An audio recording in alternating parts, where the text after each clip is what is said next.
Les textes liturgiques du mercredi 23 avril 2025. Première lecture. Ce que j'ai, je te le donne, au nom de Jésus, lève-toi et marche. Actes des Apôtres 3, 1 à 10. Lecture du livre des Actes des Apôtres. En ces jours-là, Pierre et Jean montaient au temple pour la prière de l'après-midi, à la 9e heure. On y amenait alors un homme, infirme de naissance, que l'on installait chaque jour à la porte du temple, appelée la Belle Porte, pour qu'il demande l'aumône à ceux qui entraient. Voyant Pierre et Jean qui allaient entrer dans le temple, il leur demanda l'aumône. Alors Pierre, ainsi que Jean, fixa les yeux sur lui. Et il dit: Regarde-nous. L'homme les observait, s'attendant à recevoir quelque chose de leur part. Pierre déclara: De l'argent et de l'or, je n'en ai pas. Mais ce que j'ai, je te le donne. Au nom de Jésus-Christ le Nazaréen, lève-toi et marche. Alors, le prenant par la main droite, il le releva. Et, à l'instant même, ses pieds et ses chevilles s'affermirent. D'un bond, il fut debout. Et il marchait, entrant avec eux dans le temple. Il marchait, bondissait, et louait Dieu. Et tout le peuple le vit marcher et louer Dieu. On le reconnaissait. C'est bien lui qui était assis à la Belle Porte du temple, pour demander l'aumône.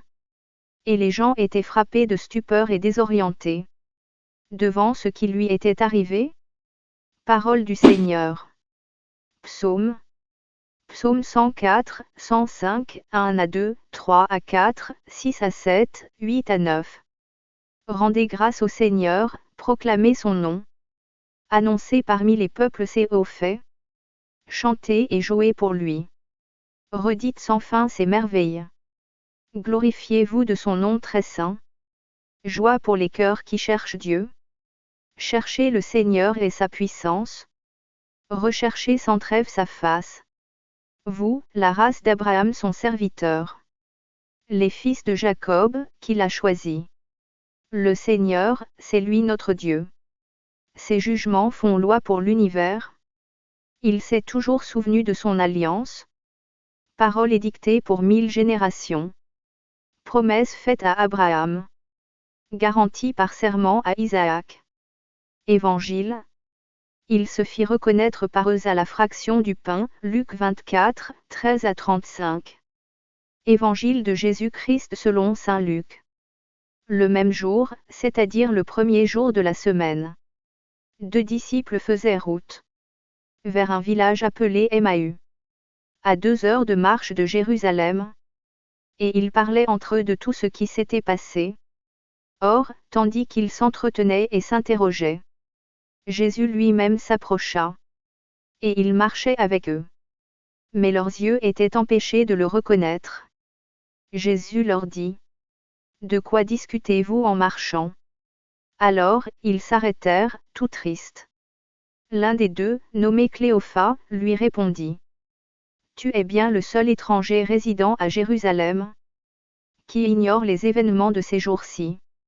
Il leur dit: Quels événements? Ils lui répondirent: Ce qui est arrivé à Jésus de Nazareth. Cet homme qui était un prophète, puissant par ses actes et ses paroles, devant Dieu et devant tout le peuple. Comment les grands prêtres et nos chefs l'ont livré? Ils l'ont fait condamner à mort et ils l'ont crucifié. Nous espérions que c'était lui qui allait délivrer Israël. Mais avec tout cela, voici déjà le 3e jour qui passe depuis que c'est arrivé. À vrai dire, des femmes de notre groupe nous ont remplis de stupeur. Quand, dès l'aurore, elles sont allées au tombeau, elles n'ont pas trouvé son corps. Elles sont venues nous dire qu'elle avait même eu une vision des anges, qui disaient qu'il est vivant. Quelques-uns de nos compagnons sont allés au tombeau. Et ils ont trouvé les choses comme les femmes l'avaient dit.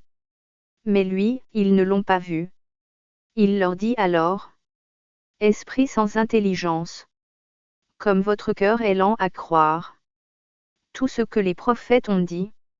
Ne fallait-il pas que le Christ souffrit cela pour entrer dans sa gloire? Et, partant de Moïse et de tous les prophètes, il leur interpréta, dans toute l'Écriture, ce qui le concernait. Quand ils approchèrent du village où ils se rendaient, Jésus fit semblant d'aller plus loin. Mais ils s'efforcèrent de le retenir. Reste avec nous, car le soir approche et déjà le jour baisse. Il entra donc pour rester avec eux. Quand il fut à table avec eux, ayant pris le pain, il prononça la bénédiction. Et, l'ayant rompu, il le leur donna. Alors leurs yeux s'ouvrirent, et ils le reconnurent. Mais il disparut à leurs regards. Ils se dirent l'un à l'autre: Notre cœur n'était-il pas brûlant en nous, tandis qu'il nous parlait sur la route, et nous ouvrait les Écritures? À l'instant même, ils se levèrent et retournèrent à Jérusalem. Ils y trouvèrent réunis les 11 apôtres et leurs compagnons, qui leur dirent: Le Seigneur est réellement ressuscité. Il est apparu à Simon-Pierre. À leur tour, ils racontaient ce qui s'était passé sur la route, et comment le Seigneur s'était fait reconnaître par eux. À la fraction du pain. Acclamons la parole de Dieu.